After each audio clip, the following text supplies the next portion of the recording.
ನಮಸ್ಕಾರ, first tube ನ ಮತ್ತೊಂದು ವಿಡಿಯೋಗೆ ಸ್ವಾಗತ. ಭಾರತ ಮತ್ತು ವಿಶ್ವದ ಭೂ ರಾಜಕೀಯವನ್ನ ಒಂದೇ ಕ್ಷಣದಲ್ಲಿ ಕಲಕಿ ಹಾಕುವಂತಹ ಒಂದು ಹೆಸರು ಈಗ ದೆಹಲಿಯತ್ತ ಬರ್ತಾ ಇದೆ. ಇಡೀ ಜಗತ್ತೇ ತನ್ನ ವಿರುದ್ಧ ನಿಂತರೂ ಕೂಡ ಪಾಶ್ಚಿಮಾತ್ಯರ ನಿರ್ಬಂಧವನ್ನ ನಿರ್ಲಕ್ಷಿಸಿ ಡೋಂಟ್ ಕೇರ್ ನಾಯಕನೆಂದೇ ಖ್ಯಾತಿಯನ್ನ ಪಡೆದಿರುವಂತಹ ರಷ್ಯಾ ಅಧ್ಯಕ್ಷ ವ್ಲಾಡಿಮಿರ್ ಪುಟಿನ್ ಅವರು ಪುಣ್ಯಭೂಮಿ ಹಿಂದೂಸ್ತಾನಕ್ಕೆ ಆಗಮಿಸ್ತಾ ಇದ್ದಾರೆ. ಡಿಸೆಂಬರ್ 4ರಂದು ಅವರ ಭೇಟಿ ಖಚಿತವಾಗ್ತಾ ಇದ್ದಂತೆ ವಾಷಿಂಗ್ಟನ್ ನಿಂದ ಬೀಜಿಂಗ್ ವರೆಗೆ ಒಂದು ರಾಜಕೀಯ ಭೂಕಂಪನ ಸೃಷ್ಟಿಯಾಗಿದೆ. ಹಾಗಾದ್ರೆ ರಷ್ಯಾ ಅಧ್ಯಕ್ಷರು ಅಮೆರಿಕದ ಎಲ್ಲಾ ಒತ್ತಡವನ್ನ ಮೀರಿದ್ರು ಭಾರತಕ್ಕೆ ಬರಲು ನಿಜವಾದ ಕಾರಣ ಆಯಕಟ್ಟಿನ ಮಿಲಿಟರಿ ಶಕ್ತಿ ಅಥವಾ S-500 ಮಿಸೈಲ್ ಡಿಫೆನ್ಸ್ ಸಿಸ್ಟಮ್ ಒಪ್ಪಂದವಾ? S-400 ಆಪರೇಷನ್ ಸಿಂಧೂರದಲ್ಲಿ ಭಾರತದ ರಕ್ಷಣಾ ಕವಚಕ್ಕಾಗಿ ಮಾರ್ಪಾಟಾಗಿತ್ತು, ಭಾರತದ ರಕ್ಷಾ ಕವಚವಾಗಿ ಮಾರ್ಪಟ್ಟಿತ್ತು. ಆದ್ರೆ S-500 ಜಗತ್ತಿನ ಯಾವುದೇ ದೇಶದ ಬಳಿ ಇಲ್ಲದಂತಹ ರಕ್ಷಣಾ ಶಕ್ತಿಯಾಗಿದ್ದು ಅದು ಭಾರತಕ್ಕೆ ಸಿಕ್ಕರೆ ಏನಾಗುತ್ತೆ?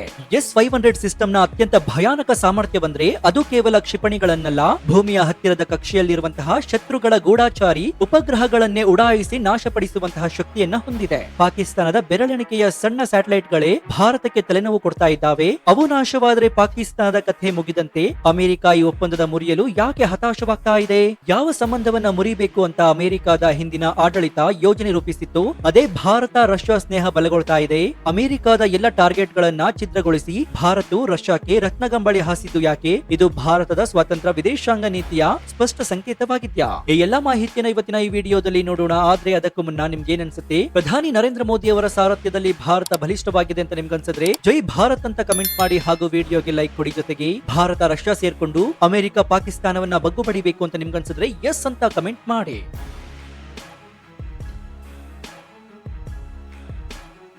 ಆಪರೇಷನ್ ಸಿಂಧೂರ್ ಸಮಯದಲ್ಲಿ ರಷ್ಯಾ ನಿರ್ಮಿತ S-400 ಡಿಫೆನ್ಸ್ ಸಿಸ್ಟಮ್ ಭಾರತದ ವಾಯು ರಕ್ಷಣೆಗೆ ಸುದರ್ಶನ ಚಕ್ರದಂತೆ ಕಾರ್ಯನಿರ್ವಹಿಸಿ ಪಾಕ್ ಡ್ರೋನ್ ಗಳನ್ನ ಮತ್ತು ಕ್ಷಿಪಣಿಗಳನ್ನ ಭಾರತದ ಗಡಿ ಮುಟ್ಟದಂತೆ ತಡೆದಿತ್ತು. ಈಗ ಭಾರತ ಅದರ ಮುಂದಿನ ಪೀಳಿಗೆಯ ಖರೀದಿಗೆ ಹೊರಟಿದೆ, ಅದುವೇ S-500. ಇದು ಭೂಮಿಯಿಂದ ಬಾಹ್ಯಾಕಾಶದವರೆಗೆ ತನ್ನ ಶಕ್ತಿಯನ್ನ ಪ್ರದರ್ಶಿಸುತ್ತೆ. ಹಿಂದಿನ ಮಿಸೈಲ್ ಡಿಫೆನ್ಸ್ ಸಿಸ್ಟಮ್ಗಳು ಅಂದ್ರೆ S-400 ಸೇರಿದಂತೆ ಕೇವಲ ಡ್ರೋನ್ಗಳು, ಯುದ್ಧ ವಿಮಾನಗಳು ಮತ್ತು ಕ್ಷಿಪಣಿಗಳನ್ನ ಮಾತ್ರ ಧ್ವಂಸಗೊಳಿಸಬಲ್ಲವಾಗಿತ್ತು. ಆದ್ರೆ S-500 ರಷ್ಯಾ ಇದನ್ನ ಪ್ರೊಮೋಥಿಯಸ್ ಅಂತ ಕರೀತಾ ಇದೆ. ಇದು ಕ್ಷಿಪಣಿ ವಿರೋಧಿ ಮತ್ತು ವಾಯು ವಿರೋಧಿ ಯುದ್ಧದ ಜೊತೆಗೆ ಬಾಹ್ಯಾಕಾಶ ರಕ್ಷಣಾ ಸಾಮರ್ಥ್ಯವನ್ನ ಕೂಡ ಹೊಂದಿದೆ. S-500 ಸಿಸ್ಟಮ್ 600 ಕಿಲೋಮೀಟರ್ ಗಿಂತಲೂ ಕೂಡ ಹೆಚ್ಚಿನ ವೇಗವನ್ನ ಹೊಂದಿದ್ದು ಇದು ವಾತಾವರಣದ ಹೊರಗಿನ ಗುರಿಗಳನ್ನ ಸಹ ನಾಶಪಡಿಸುವಂತಹ ಸಾಮರ್ಥ್ಯವನ್ನ ಹೊಂದಿದೆ. ಇದು ಹೈಪರ್ಸಾನಿಕ್ ಕ್ಷಿಪಣಿಗಳನ್ನ ಸಹ ತಡೆಯಬಲ್ಲಂತಹ ವಿಶ್ವದ ಏಕೈಕ ವ್ಯವಸ್ಥೆ ಅಂತ ಕೂಡ ಹೇಳಲಾಗುತ್ತೆ.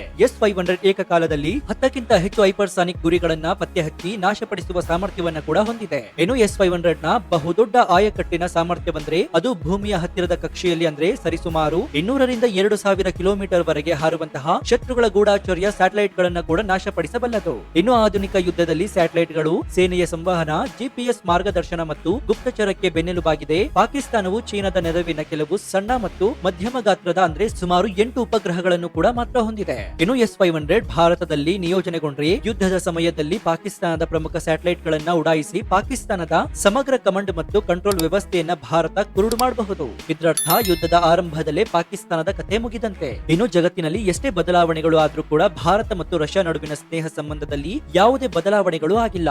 ಇದಕ್ಕೆ ಮುಖ್ಯ ಕಾರಣ ಭಾರತದ ದಿಟ್ಟ ವಿದೇಶಾಂಗ ನೀತಿ. ಟ್ರಂಪ್ ಆಡಳಿತವು ಭಾರತವನ್ನ ರಷ್ಯಾದಿಂದ ದೂರ ಮಾಡಲು ಹಲವಾರು ಪ್ರಯತ್ನಗಳನ್ನು ನಡೆಸಿತು. ಭಾರತದ ಮೇಲೆ ಭಾರಿ ತೆರಿಗೆಯನ್ನ ಕೂಡ ವಿಧಿಸಿತು. ಅಲ್ಲದೆ ರಷ್ಯಾದೊಂದಿಗೆ ವಹಿವಾಟು ನಡೆಸುವಂತಹ ದೇಶಗಳ ವಿರುದ್ಧ ಕಾರ್ಡ್ಸ್ ನಿರ್ಬಂಧಗಳ ಗುಮ್ಮ ಕೂಡ ತೋರಿಸಿತ್ತು.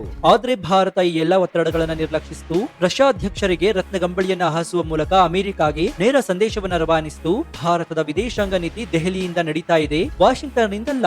ಇನ್ನು ಅಮೆರಿಕದ ಸಿಟ್ಟು ಹೆಚ್ಚಾದ್ರೂ ಕೂಡ ಭಾರತ S-400 ಅನ್ನ ಖರೀದಿಯನ್ನ ಮಾಡಿತ್ತು ಮತ್ತು ಈಗ S-500 ಖರೀದಿಗೆ ಮುಂದಾಗಿದೆ. ಈ ಐತಿಹಾಸಿಕ ಒಪ್ಪಂದಗಳು ಪಾಶ್ಚಿಮಾತ್ಯ ದೇಶಗಳ ಹೊಟ್ಟೆಗೆ ಬೆಂಕಿಯನ್ನ ಇಡಲಿದೆ. ಇನ್ನು ಪುಟಿನ್ ಅವರು ಇತ್ತೀಚೆಗೆ ಶೃಂಗಸಭೆಯಲ್ಲಿ ಭಾಗವಹಿಸಲು ಮಾತ್ರ ಬೇರೆ ದೇಶಗಳಿಗೆ ಹೋಗ್ತಾ ಇದ್ರು. ಆದ್ರೆ ಭಾರತಕ್ಕೆ ಪರ್ಟಿಕ್ಯುಲರ್ ಆಗಿ ದ್ವಿಪಕ್ಷೀಯ ಮಾತುಕತೆಗಾಗಿ ಬರ್ತಾ ಇದ್ದಾರೆ. ಇದು ರಷ್ಯಾ ಭಾರತಕ್ಕೆ ನೀಡುವಂತಹ ಪ್ರಾಮುಖ್ಯತೆಯನ್ನ ತೋರಿಸ್ತಾ ಇದೆ. ಇನ್ನು ಜಗತ್ತಿನಲ್ಲಿ ಎಂತಹದ್ದೇ ಪರಿಸ್ಥಿತಿಯಲ್ಲೂ ಕೂಡ ರಷ್ಯಾ ಭಾರತವನ್ನ ಬಿಟ್ಟುಕೊಟ್ಟಿಲ್ಲ, ಭಾರತ ರಷ್ಯಾವನ್ನ ಬಿಟ್ಟುಕೊಡೋದಿಲ್ಲ. ಇದು ಕೇವಲ ವ್ಯಾಪಾರವಲ್ಲ, 70 ವರ್ಷಗಳ ನಂಬಿಕೆ ಮತ್ತು ವಿಶ್ವಾಸದ ಸಂಕೇತವಾಗಿದೆ. ಇನ್ನು ರಕ್ಷಣಾ ಪಾಲುದಾರಿಕೆಯಷ್ಟೇ ವ್ಯಾಪಾರ ಮತ್ತು ಇಂಧನ ಸಹಕಾರವು ಭಾರತ ರಷ್ಯಾ ಸ್ನೇಹದ ಆಧಾರ ಸ್ತಂಭವಾಗಿದೆ. ಅದರಲ್ಲಿ ಮುಖ್ಯವಾಗಿ $100 ಬಿಲಿಯನ್ ವ್ಯಾಪಾರ ಮತ್ತು ಆರ್ಥಿಕ ಚುಕ್ಕಾಣಿ. ಉಭಯ ದೇಶಗಳು 2030ರೊಳಗೆ ದ್ವಿಪಕ್ಷೀಯ ವ್ಯಾಪಾರವನ್ನ $100 ಬಿಲಿಯನ್ ಗೆ ತಲುಪಿಸುವಂತಹ ಗುರಿಯನ್ನ ಹೊಂದಿವೆ. ರಿಯಾಯಿತಿ ದರದಲ್ಲಿ ರಷ್ಯಾದಿಂದ ಕಚ್ಚಾ ತೈಲವನ್ನ ಖರೀದಿಸಿ ಭಾರತ $1 ಬಿಲಿಯನ್ ಗಳನ್ನ ಉಳಿಸಿದೆ. ಇದರಿಂದ ನಮ್ಮ ಆರ್ಥಿಕತೆ ಬಲಗೊಂಡಿದೆ. ಇನ್ನು ರಷ್ಯಾ ಭಾರತದಿಂದ ಔಷಧಿಗಳು, ಆಟೋ ಪಾರ್ಟ್ಸ್ ಗಳು, ಯಂತ್ರೋಪಕರಣಗಳು ಮತ್ತು ಜವಳಿಗಳನ್ನ ದೊಡ್ಡ ಪ್ರಮಾಣದಲ್ಲಿ ಆಮದು ಮಾಡ್ಕೊಳ್ತಾ ಇದೆ. ಇನ್ನು ಎರಡನೆಯದಾಗಿ ಹೊಸ ವ್ಯಾಪಾರ ಮಾರ್ಗ ಅಂದ್ರೆ ಚೀನಾಗೆ ಕೌಂಟರ್ ಕೊಡುವುದಾಗಿದೆ. ಪುಟಿನ್ ಭೇಟಿಯಲ್ಲಿ ಹೊಸ ಸಮುದ್ರ ಮಾರ್ಗಗಳ ಮತ್ತು ವ್ಯಾಪಾರ ಮಾರ್ಗಗಳ ಬಗ್ಗೆ ದೊಡ್ಡ ನಿರ್ಧಾರ ಆಗುವಂತಹ ಸಾಧ್ಯತೆ ಕೂಡ ಇದೆ. ಅದರಲ್ಲೂ ಭಾರತ ಮತ್ತು ರಷ್ಯಾ ನಡುವಿನ ವ್ಯಾಪಾರವನ್ನ ಅಗ್ಗ ಮತ್ತು ವೇಗಗೊಳಿಸುವಂತಹ ಚೆನ್ನೈ ವ್ಲಾಡಿವೋಸ್ಟಾಕ್ ಮ್ಯಾರಿಟೈಮ್ ಕಾರಿಡಾರ್ ಕುರಿತಾಗಿ ಚರ್ಚೆ ನಡೆಯಲಿದೆ. ಇದು ಚೀನಾದ ಬೆಲ್ಟ್ ಅಂಡ್ ರೋಡ್ ಇನಿಷಿಯೇಟಿವ್ಗೆ ಒಂದು ಪರ್ಯಾಯ ಮಾರ್ಗವನ್ನ ಒದಗಿಸುತ್ತೆ. ಇನ್ನು ಇರಾನ್ ಮೂಲ ಹಾದು ಹೋಗುವಂತಹ ಅಂತಾರಾಷ್ಟ್ರೀಯ ಉತ್ತರ ದಕ್ಷಿಣ ಸಾರಿಗೆ ಕಾರಿಡಾರ್ ಅನ್ನ ಇನ್ನಷ್ಟು ಸಕ್ರಿಯಗೊಳಿಸುವಂತಹ ಬಗ್ಗೆಯೂ ಕೂಡ ಮಾತುಕತೆ ನಡೆಯಲಿದೆ. ಇನ್ನು S-500 ಹೊರತಾಗಿಯೂ ಕೂಡ ಈ ಐತಿಹಾಸಿಕ ಭೇಟಿಯಲ್ಲಿ ಎರಡು ದೇಶಗಳ ಸೇನಾ ಸಹಕಾರದ ಸ್ವರೂಪವೇ ಬದಲಾಗುತ್ತೆ. ರಷ್ಯಾ ಜೊತೆ ಭಾರತವು ಮಿಲಿಟರಿ ಲಾಜಿಸ್ಟಿಕ್ ಒಪ್ಪಂದಕ್ಕೆ ಸಹಿ ಹಾಕಲಿದೆ. ಈ ಒಪ್ಪಂದಕ್ಕೆ ರಷ್ಯಾದ ಸಂಪತ್ತು ಈಗಾಗಲೇ ಒಪ್ಪಿಗೆಯನ್ನ ಸೂಚಿಸಿದೆ. ಇನ್ನು ಈ ಒಪ್ಪಂದದಿಂದಾಗಿ ಯುದ್ಧ ಅಥವಾ ಪ್ರಾಕೃತಿಕ ವಿಕೋಪಗಳ ಸಮಯದಲ್ಲಿ ಉಭಯ ದೇಶಗಳ ಸೇನಾ ಹಡಗುಗಳು ಮತ್ತು ವಿಮಾನಗಳು ಸೈನಿಕರು ಪರಸ್ಪರ ನೆಲೆಗಳಲ್ಲಿ ಇಂಧನ ಭರ್ತಿ, ಸರಬರಾಜು ಮತ್ತು ಸಣ್ಣ ರಿಪೇರಿಗಳನ್ನ ಕೂಡ ಪಡೆಯಬಹುದು. ಇನ್ನು ನೈಸರ್ಗಿಕ ವಿಕೋಪಗಳ ಸಮಯದಲ್ಲಿ ರಕ್ಷಣಾ ಕಾರ್ಯದಲ್ಲಿ ಕೂಡಲೇ ಭಾಗವಹಿಸಲು ಎರಡೂ ದೇಶಗಳ ಸೇನೆ ಅವಕಾಶ ಸಿಗುತ್ತೆ. ಇನ್ನು ಭಾರತವು ಕೇವಲ ಆಯುಧಗಳ ಖರೀದಿದಾರನಾಗಿ ಉಳಿದಿಲ್ಲ. ರಷ್ಯಾ ತನ್ನ ಕೆಲವು ಪ್ರಮುಖ ರಕ್ಷಣಾ ಘಟಕಗಳನ್ನ, ಜಂಟಿ ಉದ್ಯಮಗಳನ್ನ ಭಾರತಕ್ಕೆ ಸ್ಥಳಾಂತರಿಸುವ ಮೂಲಕ ಮೇಕ್ ಇನ್ ಇಂಡಿಯಾ ಯೋಜನೆಗೆ ಬಲವನ್ನ ನೀಡಲಿದೆ. ಇನ್ನು ಭಾರತದಲ್ಲಿ ತಯಾರಾಗ್ತಾ ಇರುವಂತಹ AK-203 ರೈಫಲ್ಗಳ ಉತ್ಪಾದನೆಯ ವೇಗ ಹೆಚ್ಚಿಸುವುದು ಮತ್ತು ಸುಖೋಯ್ ಫೈಟರ್ ಜೆಟ್ಗಳ ಅಪ್ಗ್ರೇಡ್ಗೆ ನೆರವು ನೀಡುವಂತಹ ಕುರಿತು ನಿರ್ಣಾಯಕ ಮಾತುಕತೆ ಕೂಡ ನಡೆಯಲಿದೆ. ಇನ್ನು ಭಾರತ ರಷ್ಯಾ ಸ್ನೇಹದ ಈ ಹೊಸ ಅಧ್ಯಾಯವು ಪ್ರಾದೇಶಿಕ ಶಕ್ತಿಗಳ ಮೇಲೆ ತೀವ್ರ ಪರಿಣಾಮವನ್ನ ಕೂಡ ಬೀರಲಿದೆ. ಅದರಲ್ಲಿ ಮುಖ್ಯವಾಗಿ ಚೀನಾಗೆ ಸ್ಪಷ್ಟ ಎಚ್ಚರಿಕೆ. ರಷ್ಯಾವು ಚೀನಾಗೆ ನೀಡದ ಆಯುಧಗಳನ್ನ ಅಂದ್ರೆ ಉದಾಹರಣೆಗೆ ಮೊದಲು S-400 ಈಗ S-500 ಭಾರತಕ್ಕೆ ನೀಡ್ತಾ ಇದೆ. ಇದು ಚೀನಾದ ಹೊಟ್ಟೆಊರಿಗೆ ಕಾರಣವಾಗಿದೆ. ಇನ್ನು ರಷ್ಯಾದೊಂದಿಗಿನ ಈ ಆಳವಾದ ಮಿಲಿಟರಿ ಮೈತ್ರಿಯು ಏಷ್ಯಾದಲ್ಲಿ ತನ್ನ ಪ್ರಾಬಲ್ಯ ಸ್ಥಾಪಿಸಲು ಪ್ರಯತ್ನಿಸ್ತಾ ಇರುವಂತಹ ಚೀನಾಗೆ ಅತಿದೊಡ್ಡ ಕಾರ್ಯತಂತ್ರದ ಸವಾಲಾಗಿದೆ. ಇನ್ನು ಮತ್ತೊಂದು ಕಡೆ ಪಾಕಿಸ್ತಾನದ ಕತೆ ಕೂಡ ಮುಗಿದಂತೆ. ಪಾಕಿಸ್ತಾನ ರಷ್ಯಾದಿಂದ ಸ್ನೇಹದ ಭಿಕ್ಷೆಯನ್ನ ಬೇಡಿದ್ರು ಕೂಡ ರಷ್ಯಾ ಯಾವಾಗಲೂ ಸ್ಪಷ್ಟಪಡಿಸಿದೆ, ಭಾರತವು ಅದರ ಕಾರ್ಯತಂತ್ರದ ಪಾಲುದಾರ ಮತ್ತು ಭಾರತದ ಸುರಕ್ಷತೆಯಲ್ಲಿ ರಾಜಿ ಇಲ್ಲ. S-500 ನಿಯೋಜನೆಯಾದರೆ ಪಾಕಿಸ್ತಾನ ಸಣ್ಣ ಡ್ರೋನ್ ದಾಳಿ ಮಾಡಲು ಕೂಡ ಹೆದರಬೇಕಾಗತ್ತೆ. ಇನ್ನು ಭಾರತಕ್ಕೆ ಕಷ್ಟ ಬಂದಾಗ ಯಾವಾಗಲೂ ಬೆನ್ನಿಗೆ ನಿಲ್ಲುವಂತಹ ನಂಬಿಕಸ್ಥ ಸ್ನೇಹಿತ ಅಂದ್ರೆ ಅದು ರಷ್ಯಾ ಮಾತ್ರ.